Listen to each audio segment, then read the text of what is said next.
റെസ്റ്റോറന്റുകാർ അവരുടെ കസ്റ്റമേഴ്സിന് ചൂടുള്ള നൂഡിൽ സൂപ്പ് കൊടുത്തിട്ട് ഇത് 5 മിനിറ്റിൽ തിന്നണവർ ഇതിന്റെ പൈസ കൊടുക്കണ്ടെന്ന് പറയാണ്. ഇത് കേട്ടിട്ട് ഒരു പെണ്ണ സൂപ്പിൽ നിന്ന് ഒരു സ്പൂൺ എടുത്ത് കുടിച്ചു നോക്കാണ്.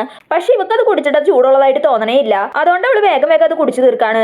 ഇത് കണ്ടിട്ട് റെസ്റ്റോറന്റിന്റെ ഓണർ വരെ ഞെട്ടിത്തരിച്ച് നിൽക്കാണ്. ഈ പെണ്ണിന്റെ ചുറ്റും നിൽക്കണവരും ഇത് കണ്ടിട്ട് ഇവൾ അത്ഭുതത്തോടെയാണ് നോക്കണത്. അവസാനം അവൾ ആവി പറക്കണ നൂഡിൽ സൂപ്പ് 2 മിനിറ്റിൽ തന്നെ കഴിച്ചു തീർക്കാണ്. ഇത് കണ്ടിട്ട് ഞെട്ടി റെസ്റ്റോറന്റ് ഓണർ ബോധം പോയി താഴെ വീഴും. ഇവളുടെ പേര് അന്ന. ഇവളൊരു നോർമൽ ഹൗസ് വൈഫ് ആണ്.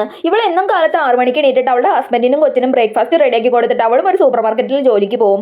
അങ്ങനെയുള്ളപ്പോൾ ഒരു ദിവസം ഇവൾ ആ സൂപ്പർ മാർക്കറ്റിന്റെ ഫ്രീസർ റൂമിൽ കുടുങ്ങി പോവാണ്. അവിടെ നിന്ന് അവളെ രക്ഷപ്പെടുത്തിക്കൊണ്ടേ പിന്നെയാണ് എന്തോരം ചൂടുള്ള സാധനമായാലും ഇവൾക്ക് ചൂടില്ലാണ്ടായി തോന്നാൻ തുടങ്ങുന്നത്. ഇവൾ തിളയ്ക്കണ വെള്ളത്തിൽ കൈ വെച്ചിട്ട് പോലും ഇവൾക്ക് അത് ചൂടായിട്ട് തോന്നുന്നില്ല. അത് കഴിഞ്ഞിട്ട് കോഫി കുടിക്കാന്ന് വിചാരിച്ചിട്ട് ഒരു സ്ഥലത്ത് വരാണ്. പക്ഷെ അവൾ ആ കോഫി വായിൽ വെച്ചുടനെ ആ കോഫി ഐസായിട്ട് മാറാണ്. ഇവൾക്ക് ഇങ്ങനെ ഇരിക്കണത് ഇഷ്ടമാവാണ്ട് ജീവിതമേ അടുത്തൊരു ദിവസം റോഡിൽ കൂടെ നടന്നു പോകുമ്പോഴാണ് ഒരു സ്ഥലത്ത് ഫയർ ആക്സിഡന്റ് ഉണ്ടായിട്ട് അതിലൊരു കുഞ്ഞിപ്പയ്യൻ കുടുങ്ങിയത് കാണുന്നത്. ഉടനെ ഇവൾ ആ തീന്റെ ഉള്ളിൽ കൂടെ ഓടിപ്പോയിട്ട് അവനെ രക്ഷിച്ച് പുറത്ത് വരാണ്. അത് കഴിഞ്ഞിട്ട് ഈ പവർ വെച്ച് ആൾക്കാരെ ഹെൽപ്പ് ചെയ്യാന്ന് പറഞ്ഞുകൊണ്ട് ഫയർ ഫൈറ്റർ ആയിട്ട് മാറാണ് ഇവള്.